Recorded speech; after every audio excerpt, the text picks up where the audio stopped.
Ladies and gentlemen, boys and girls, dinner time is here. That's right, we're talking about episode 3 of Hannibal, Potage, on Dish by Dish.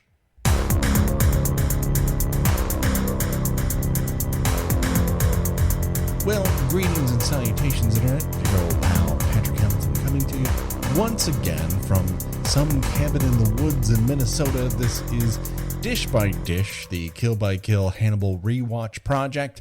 And as always, there's only one person I trust, that if I'm going to sick her after a serial killer's daughter, I'll chat her up in a cafeteria first. The one, the only, Gena Radcliffe. How are you doing today, Gena? I just wanted to say something before we proceed. Kill by Kill, here we've had a long and rich history of mispronouncing people's names, often getting those names wrong, just generally not doing our due diligence when it comes to making sure we're pronouncing various... People don't come to us as experts, Gena. I think we've established this after 4 years. Sure. I figured, we're in the third episode. I should make sure I know how to pronounce the man's name. It is Mads Mikkelsen. Okay. M-A, I don't know what happened to that D. Is that mysterious, silent D? It's Mads Mikkelsen. Okay. Well, he's only Hannibal to me here. So we don't have to worry about his reality, because all I am centered on is his delicious, delicious fantasy. I was going to say, he's bone structure McGee to me.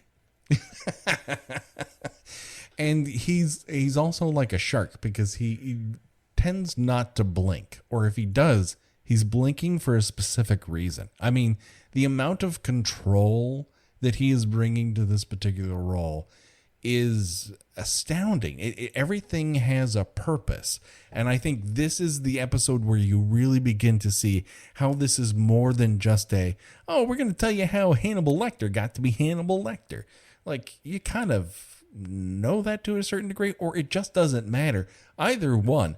The more fun element here is, what was Hannibal Lecter like when no one knew he was Hannibal Lecter? Right, and the no blinking thing, that is presumably lifted from Anthony Hopkins' performance, because he famously in Silence of the Lambs never blinks.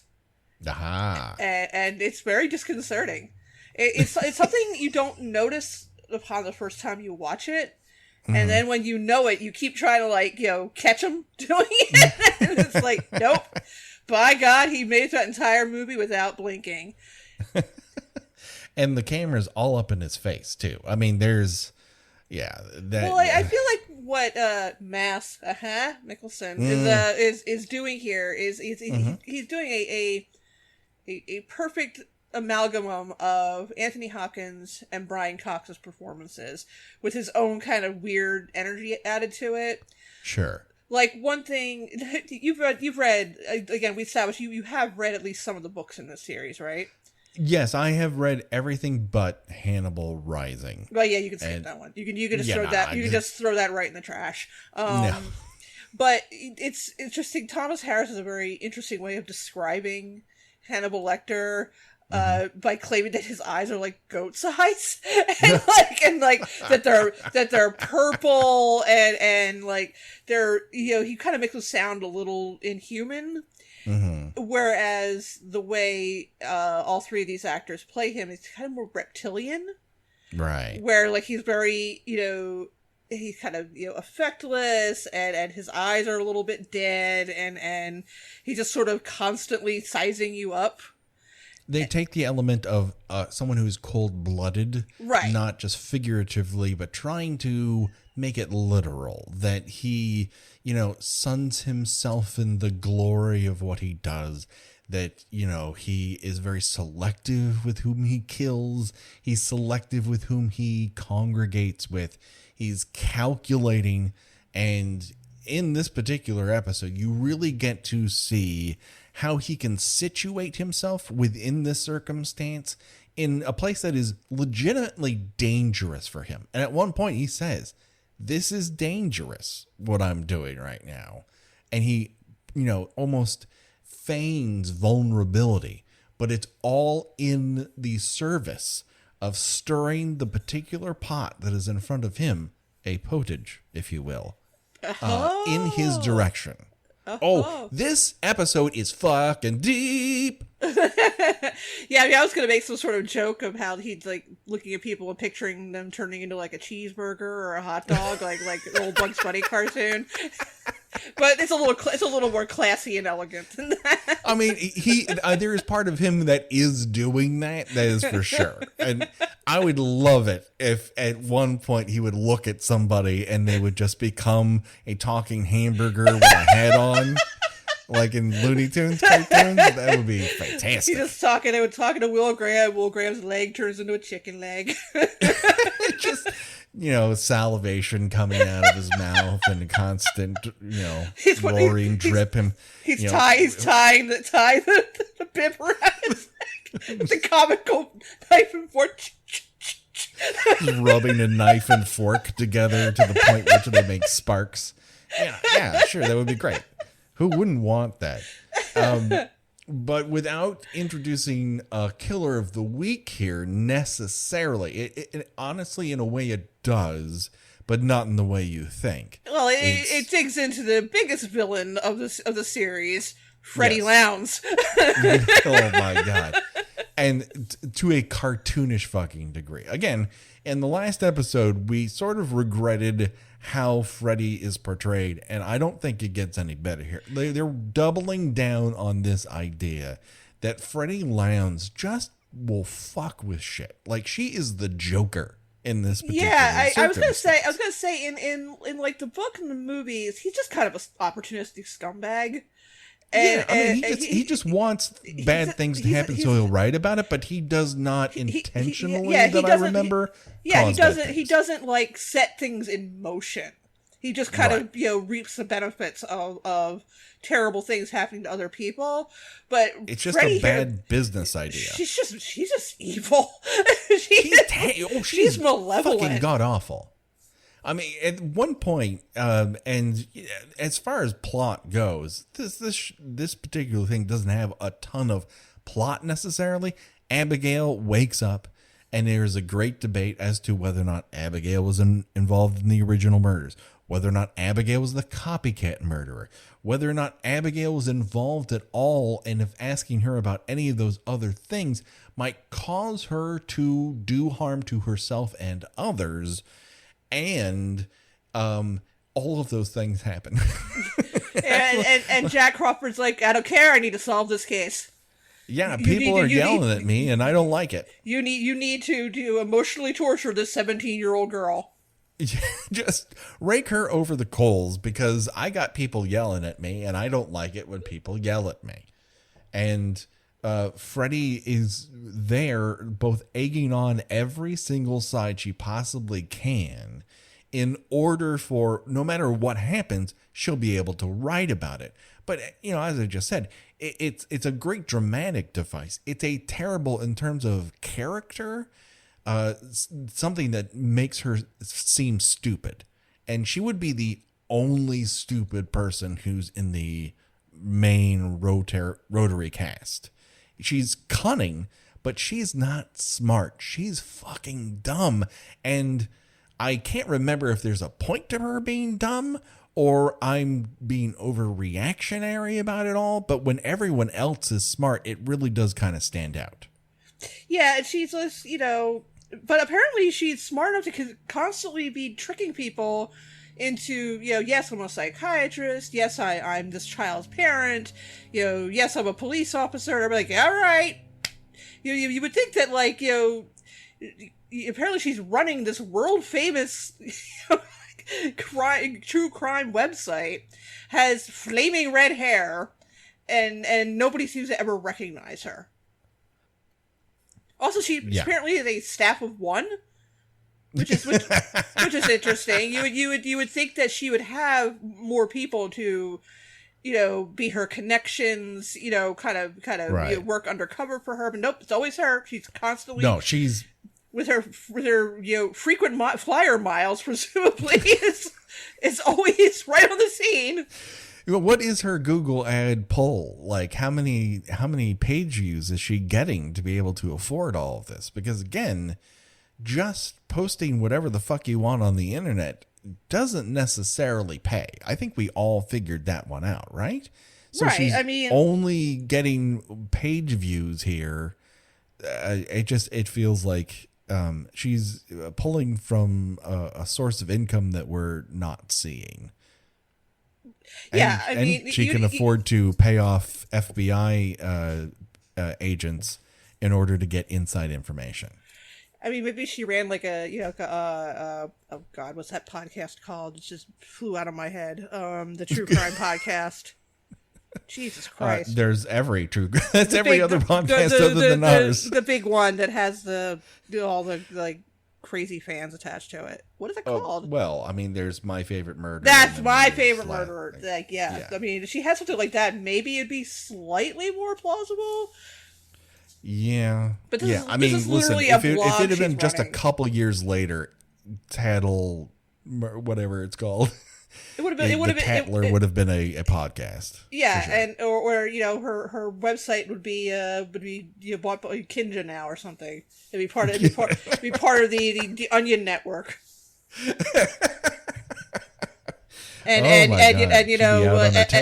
her most frequent commenter is Ligma Balls 6969. Well, he makes great points. I mean, that's the thing. Like, it sounds juvenile, but he's very I read him and why I like what he has to say is that he considers all points of view and really synthesizes his point into a very lick my balls sort of slant. I think people were afraid that we were going to be less funny when we talked about this. Well, I'm torn in a certain sense because I think the fear is, and we've talked about this when we've talked about covering various movies. Like, is this too good for us to make fun of? And the truth is that Hannibal, in a lot of ways, is too good for us to make fun of.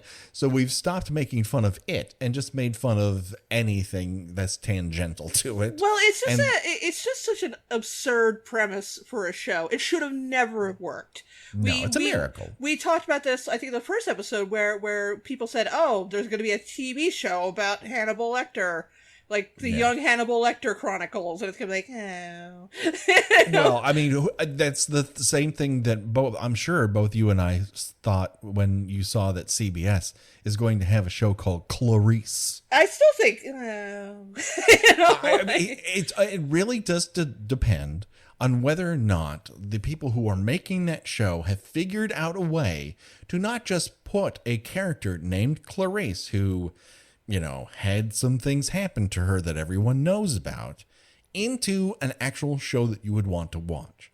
Now, I was very doubtful of Hannibal, but Hannibal created something that was unique, took those elements and created something that it's not like anything else that's really been on the air. And a lot of people have tried to do this since, and they come up very, very short for the most part. Well, it's creepy, it's gruesome, but it's also kind of campy too, which is a very, very difficult line to walk on. It takes itself seriously, but it also takes the camp element of it seriously. Like, it's very intentional. So when it goes in these grand directions, and when they create these over-the-top moments, and about the only place it kind of falls apart in that realm so far has been Freddie Lounds in retrospect. I don't know how I felt necessarily at the time, but then again, there's a design here, right? We'll go back to Will Graham and the first, his catchphrase, "This is my design." There's a design at work in Hannibal. And so as long as it, lays those tracks and then the train that rolls along it, you're having fun watching it. Like, who can possibly complain? It's beautifully photographed. everything looks like $1 billion, and I don't know how much it cost, but it probably didn't cost $1 billion. And and all the characters are allowed to be unique. There's not a bunch of Will Grahams running around on television, both before this and after this, and a lot of people have tried. Oh yeah, and this is one of the only, the whole series as a whole, again factoring in the books and the movies, it's the only one that's really gotten that whole, the killer and the criminal, the killer and the cop are not all that different. Right. Yeah. Because it's such a cliche that is not often borne out in real life. I mean, there has been a few cases. One famously recently was the Golden State Killer, the one that Patton Oswalt's late wife was investigating, who was a cop. Yeah. But generally speaking, they do plenty of awful things aside, but most cops are not also serial killers. So, but this is something that they only a cop can get inside the head of a serial killer. It's like, can they though? Becky forced me to watch that CBS show with the guy with the dreamy hair, who he was like a carnival person who feigned at being telepathic. The blonde-haired guy? Yes, yeah. Oh, I forgot that. He's Australian and he's a very tiny man, but he's got very dreamy hair. And he's got those crazy laser eyes. They're really bright blue eyes. Yeah, I know. Yeah, I know what you're talking about. I can't remember the name of the show, but I do recall the show itself. But yeah, it's just such a... There's that version of this where the thing that you are good at isn't great. It turns out to be a terrible personal affect, but it turns out it's great at catching murderers. And it was like that old USA thing where whatever you did, you were so good at professionally made you a terrible person privately, and then you put it in Miami. Oh, God. I hate that so much. And here it's just, television. In here it's just, it makes him a bad person to himself. It is taking a toll on him. He's not this just this miserable asshole to everybody he has to work with, and it's breaking him. And I think it's a very realistic depiction of that. Yeah, he's haunted by it both when he's walking around, and everyone can sense it. I mean, that's why part of why Freddie Lounds is coming down on him, and it's so easy for her to do it. Because if you have any interaction with Will Graham, you're like, well, that dude's fucking fucked up. he's seriously whacked out. He doesn't talk to people in a normal fashion. You kind of want to give him a hug while at the same time slowly backing away from him at the same time. You just want to give him an air hug, yeah, man, I get it, it's okay, and then you kind of gradually move back. You want to give him the physical amount of an emoji on a phone, okay. He always looks like he's about to cry, and I don't mean that in in a mocking sort of way. He just looks that emotionally fragile. He's on the edge, and as such, and that's the big. I think the thing this particular episode is getting towards is that you have what the episode is supposed to be about, which is Abigail waking up after being in a coma and having to deal with the repercussions of her home life. Her father was a serial killer. She later learns she probably ate his victims, and her throw pillows are made from their skin and hair. Yeah, her father was a big fan of upcycling, which is an admirable quality if you don't mind a pillow made out of skin and hair. That's right. Up until that point, she was perfectly fine with it. Reduce, reuse, recycle, baby. That's right. And he has a mantra, eating. In the opening section, we see them in something that may have actually happened, maybe a dream, we're not sure. but it appears to be Abigail going hunting with her father and then cleaning the deer that she has shot. And her father goes off on a little mini dialogue that they will use every part of this deer, including eating her, because eating her is honoring her. And that comes back as a serious repercussion. It also should be noted that the grand debate in the offices of the FBI between Hannibal, Alana, Will, and Crawford is the last thing we want to do is send her back to her own house for her to lapse into some sort of state where she either harms herself or harms someone else in some sort of weird recreation of her trauma. That's exactly what fucking happened. Oh yeah, everybody just fucks this up so badly, and everyone fucks it up. And like the element between Crawford and Graham here is really interesting. And again, I'm going to keep doing it, but I apologize for continuously comparing this to the earlier movies and the book. Mm-hmm. You know, whereas you can see that Mads Mikkelsen has taken a lot from the actors portraying Hannibal Lecter before him. Mm-hmm. Hugh Dancy just decided to do his entirely own thing with it. Oh yeah, because you know, although you know, Will Graham in Red Dragon and Manhunter, you know, was supposed to be post a violent encounter with Hannibal Lecter, neither of them really like played the character as fragile. You know, you got the sense that they were a little traumatized, and you know, neither of them wanted to you know be back on the case investigating another serial killer, because it was it took an emotional toll on them. But they were still sort of very very stoic about it. You know, they knew they had a job to do, and they kind of just powered forward and did it. And here it's just like the attitude is like they're too old for this shit. Like right. I don't want to do this, but there's a killer out there, and I'm the only one who can solve this. And they both have in both versions they have a wife. He has a wife and a child. Here he just has he has no one but his dogs. Yeah. And those might be the only beings he actually genuinely cares about. In a way that he's able to express. Yes. I don't mean to say that he doesn't care about Abigail, because he does. And and he's probably there are a small handful of other people he cares about, but he's unable to express that. Whereas they have a uncomplicated relationship, right? And as such, he can house them and feed them and bathe them and protect them without ever fearing about looking at them and going, well, how would I take that dog apart? Right. That's how he looks at people. And they're never going to they're never going to question him or ask him what he's thinking about or anything like that.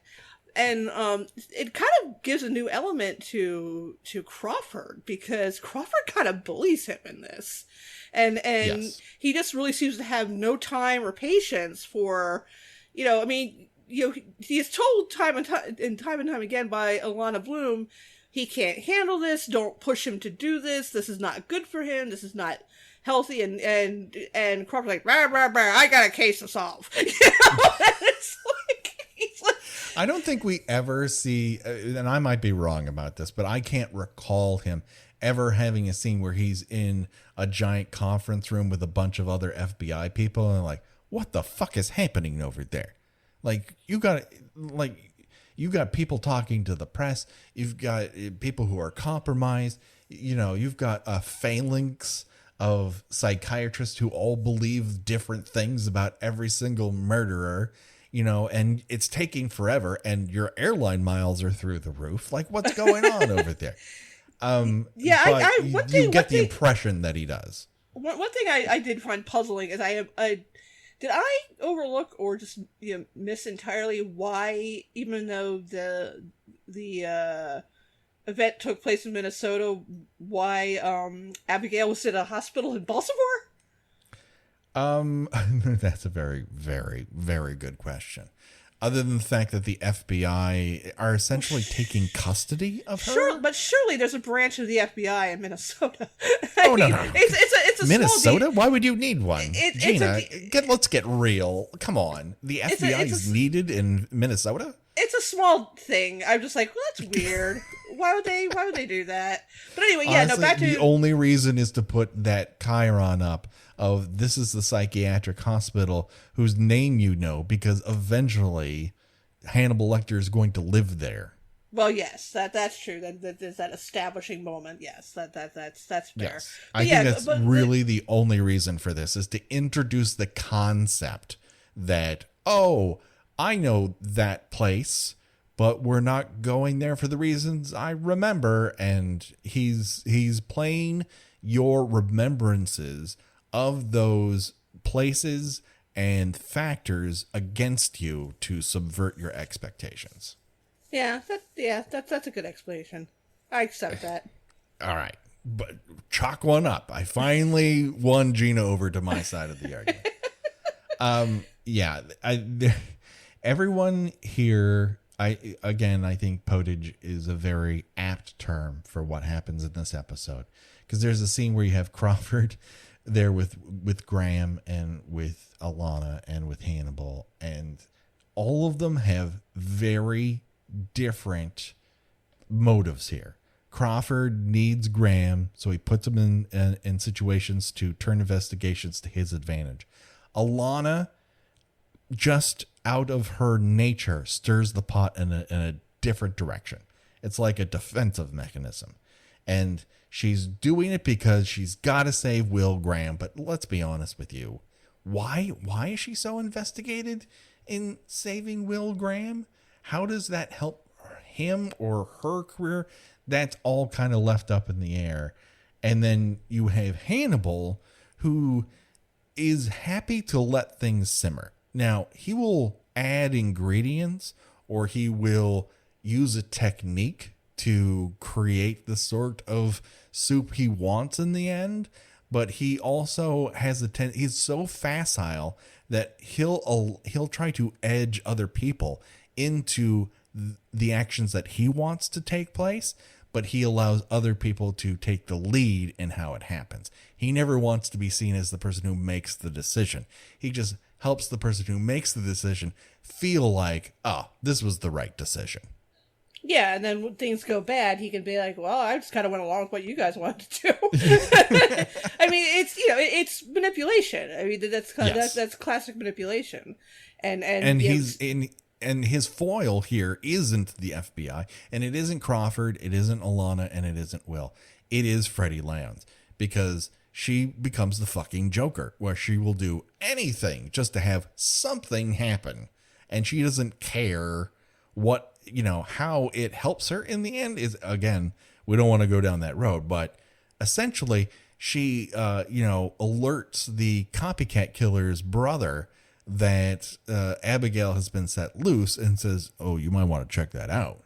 And so, of course, he shows up, the next door neighbor, who looks exactly like Abigail. Weirdly enough. that was jarring. Yeah. I was like, wait a minute, does she have a sister? What is this? Yeah, it's obviously intentional, and of course it pays off in that regard, because Hannibal sees that this kid gets beamed in the head with a rock, covers it up, uses that DNA evidence to essentially point the FBI at this kid as the copycat killer.